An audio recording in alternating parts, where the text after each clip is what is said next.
Nahnul muslimun, nahnul muslimun, nahnul mu'minun,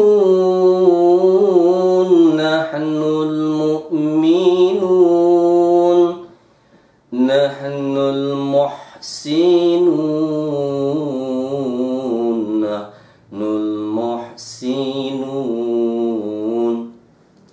nahnul mu'minun, nahnul muhsinun.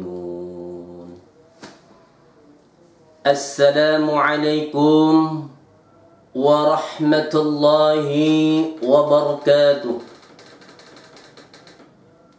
Alhamdulillahilladzi hadana lihada wa ma kunna linahtadiya laula an hadana Allah.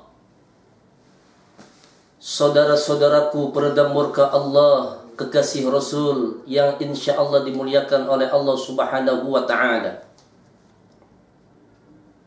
Orang bijak mengatakan besi itu kuat, tapi api bisa melelehkannya. Api itu kuat, tapi air bisa memadamkannya. Air itu kuat, tapi matahari bisa menguapkannya. Matahari itu kuat, tapi awan mampu menghalangnya. Awan itu kuat, tapi angin mampu memindahkannya. Angin itu kuat, tapi manusia mampu mengendalikannya dengan layar perahu. Manusia itu kuat, tapi nafsu duniawi atau dosa bisa melemahkannya. Nafsu duniawi atau dosa itu kuat, tapi iman mampu mengatasinya. Oleh karena itu yang terkuat adalah iman dan kebaikan. Karena iman dan kebaikan tak akan hilang setelah kematian.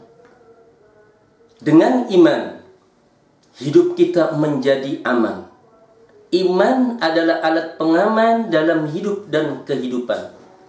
Karena orang yang beriman yakin seyakin-yakinnya bahwa setiap perbuatannya, setiap tindak tanduknya selalu diawasi oleh Allah Subhanahu wa ta'ala.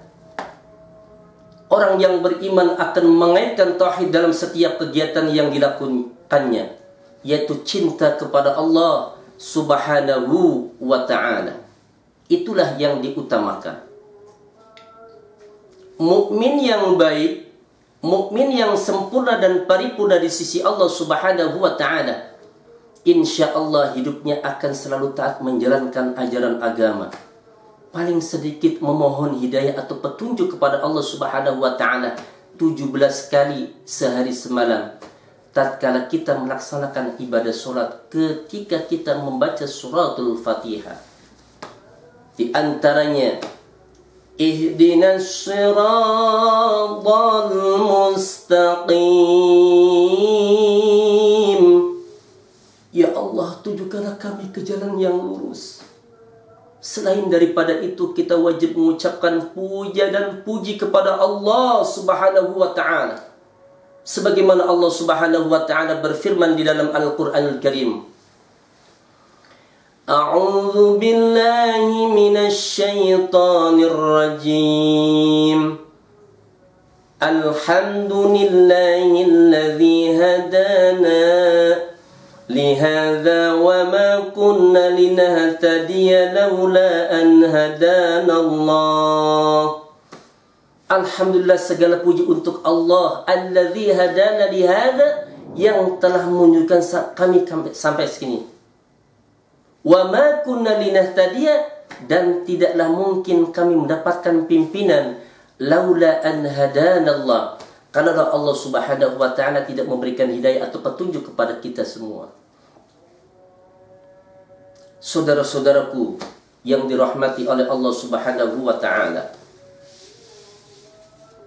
apabila kita tinjau uraian-uraian di dalam kitab suci Al-Qur'anul Karim yang berkenaan dengan keadaan dan kehidupan bagi umat manusia, terbagi menjadi kepada dua golongan.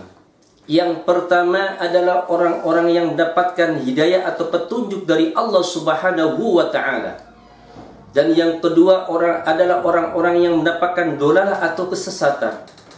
Pada umumnya, orang-orang yang mendapatkan hidayah atau petunjuk dari Allah Subhanahu wa Ta'ala adalah orang-orang yang beriman, orang-orang yang takwa, orang-orang yang melakukan amal kebajikan, amal soleh yang diridhoi oleh Allah Subhanahu wa Ta'ala. Sebagaimana Allah Subhanahu wa Ta'ala berfirman di dalam Al-Qur'anul Karim, A'udzu billahi minasyaitonir rajim. Wa may yu'min billahi yahdi qalbah. Barang siapa yang beriman kepada Allah Subhanahu wa Ta'ala, maka Allah Subhanahu wa Ta'ala akan memberikan hidayah atau petunjuk ke dalam hatinya. Benci dengan kemungkaran, benci dengan kezaliman, kesyirikan, dan lain sebagainya. Sedangkan orang yang mendapatkan dola atau kesesatan adalah orang-orang yang fasik, orang-orang yang jahat, bejat, aniaya, zalim.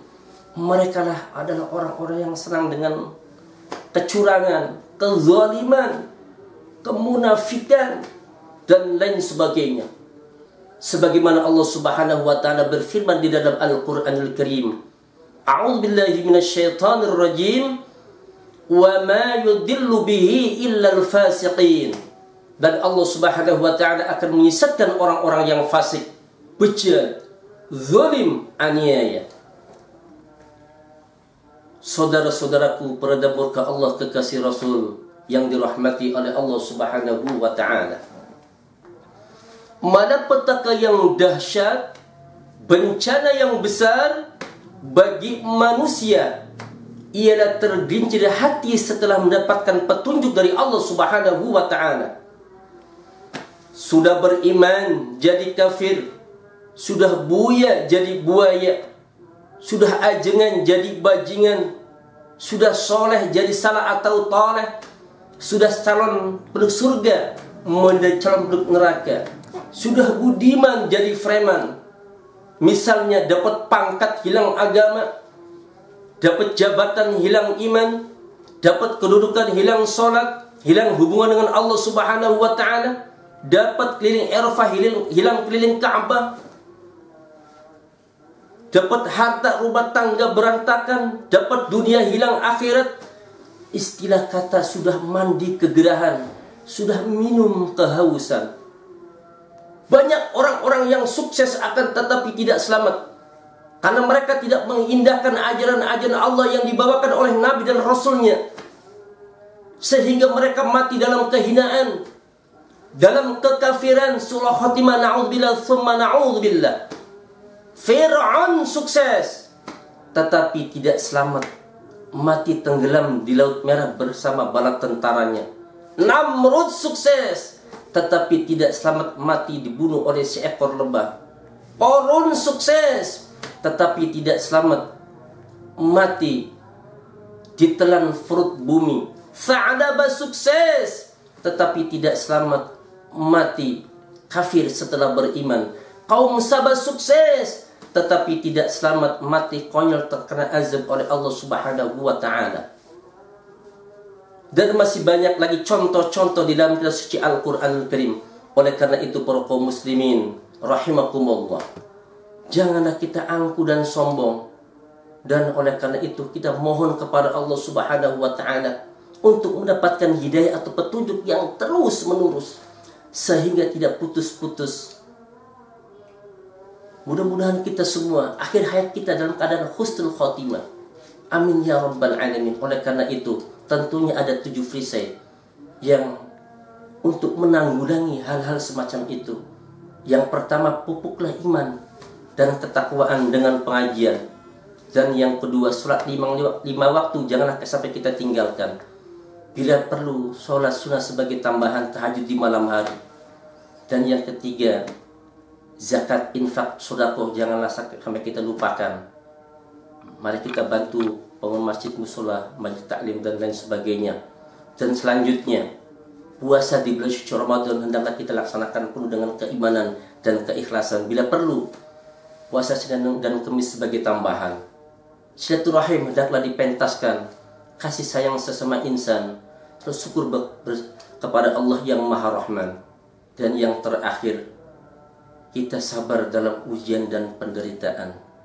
Mudah-mudahan kita semua yang melihat tayangan ini, ikhwan semua yang dirahmati oleh Allah Subhanahu wa taala, mudah-mudahan kita semua akhir hayat kita dalam keadaan husnul khotimah. Amin ya rabbal alamin. Ini saja yang bisa saya sampaikan. Usikum wa nafsi bitaqallah. Assalamualaikum warahmatullahi wabarakatuh.